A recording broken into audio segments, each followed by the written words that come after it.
अगर आपको लगता है कि पठान मूवी की सबसे बड़ी गलती पठान का इंदौर में एरोप्लेन चलाना था, तो ऐसा बिल्कुल भी नहीं है, क्योंकि इस मूवी में बहुत बड़ी बड़ी गलतियां हैं जिन्हें देखकर आपके होश उड़ जाएंगे। तो चलिए जानते हैं, वीडियो को बिना स्किप किए लास्ट तक जरूर देखिएगा। दोस्तों, आपने पठान मूवी का ये सीन तो जरूर देखा होगा। जब पठान और उसकी टीम दुबई जाते हैं तो इनके बाल बिल्कुल नॉर्मल होते हैं, लेकिन ये क्या, जैसे ही पठान मियां दुबई पहुंचे इनके बालों की लंबाई इतनी ज्यादा कैसे बढ़ गई। लगता है इन्होंने कोई तगड़ा शैम्पू यूज किया था। अब जरा इस सीन को देखिए। आपको दुबई का ये रोड चकाचक भरा हुआ मिलेगा, लेकिन जैसे ही जिम मारकर गाड़ी को उड़ाने लगता है, ये रोड एकदम से खाली कैसे हो गया। और ये क्या, इस कार में तो अभी 2 गार्ड बैठे हुए नजर आ रहे थे, अब तो ये गाड़ी भी बिल्कुल खाली पड़ी है। लगता है वे दोनों बेचारे तो जिम को देखकर ही गायब हो गए। मूवी के सीन को आप कैसे भूल सकते हो, जब ये दोनों 10 मिनट का टाइमर सेट करके बिल्डिंग की छत पर आते हैं। लेकिन जरा सोचो, 10 मिनट तो इन्हें कपड़े चेंज करने में ही लग गए होंगे। चलो इसे भी छोड़ो। उसके बाद ये दोनों बैलून उड़ाकर उसके हुक अपने पीछे लगा लेते हैं और एक प्लेन इन्हें लेकर उड़ जाता है। लेकिन जरा देखिए तो, ये इतना बड़ा रिस्क पैराशूट के बिना ही ले रहे हैं। अब आप ही बताइए, इन्होंने जो कमर पर बैग लटका रखा है, इतने छोटे से बैग में तो पैराशूट होने से रहा। और फिर जब दुबई का ये प्लेन खराब हो जाता है, तब पठान अपने पायलट से कहता है, लिसन टू मी। लेकिन ये तो देखो, ना तो पठान मियां के कान में एयरबड्स लगे हुए हैं और ना ही कोई दूसरी हियरिंग टेक्नोलॉजी। तो फिर ये अपनी बात पायलट को कैसे कह रहे हैं, और पायलट ने इनकी बातों को समझ कैसे लिया। ये तो हवा में तीर मारने जैसा काम हो गया। मुझे तो समझ नहीं आ रहा है। अगर आपको समझ आ रहा है तो कमेंट करके जरूर बताइएगा। अरे देवा, ये गड़बड़ है बाबा। पठान की बातों को मानकर उनका पायलट प्लेन के फ्यूल वाले बटन को नीचे करता है और वहीं अचानक से इनकी रस्सी का हुक खुल जाता है, जबकि ये तो इन्होंने खुद ही बांधा था।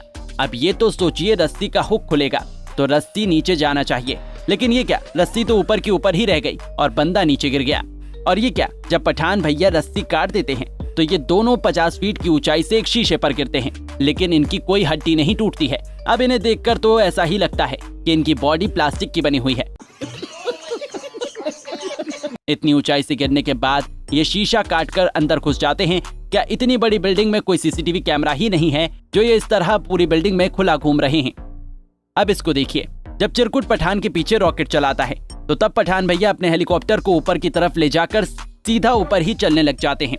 अब आप सोच रहे होंगे कि हवाई जहाज तो हवा पीछे की तरफ छोड़ता है, लेकिन ये तो ऊपर की तरफ छोड़ रहा है। मतलब ये कुछ भी दिखाएंगे और हम मान लेंगे क्या? कुछ भी। अब जरा इन आंटी को ही देखिए।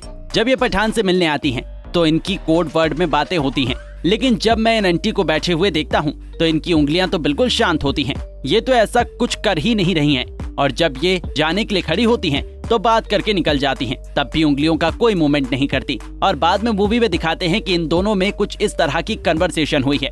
जब पठान भैया स्क्रू ड्राइव करके आते हैं तब भी इनका कॉन्फिडेंस आसमान पर होता है। ये तो बिल्कुल क्रिश 3 में दिखाए गए हमारे ऋतिक रोशन वाली एक्टिंग कर रहे हैं। बिना पैराशूट के ही आसमानों में उड़े फिरते हैं और शीशे तोड़कर अंदर घुस जाते हैं। मतलब इन बातों के पीछे कोई भी लॉजिक नहीं है, जैसा मूवी में दिखाया जा रहा है। असंभव। जब अचानक से जिम और पठान की फाइटिंग होती है और वे लकड़ी के घर पर गिरते हैं, तो ये क्या, ये घर तो पठान के हाथ लगते ही पूरा टूटना शुरू हो जाता है और बाद में ये एक लकड़ी पर दोनों लटके हुए नजर आते हैं। जब मूवी में इतने सारे बेतुके सीन दिखा रहे हैं तो ये दोनों भी तो यहाँ से दूसरी तरफ जा सकते थे ना। लेकिन जब पठान उस डंडे पर किक मारते हैं तो जिम अपने आप को बचा ही नहीं पाता और नीचे जा पड़ता है। तो ये थी पठान मूवी की कुछ भयंकर गलतियां। आपको वीडियो कैसी लगी और आप इनमें से कौन सी गलती को पहले ही पहचान चुके थे, हमें कमेंट करके जरूर बताइएगा। साथ ही अगर आपको वीडियो पसंद आई है तो वीडियो को लाइक करके चैनल को सब्सक्राइब करना ना भूलें। धन्यवाद।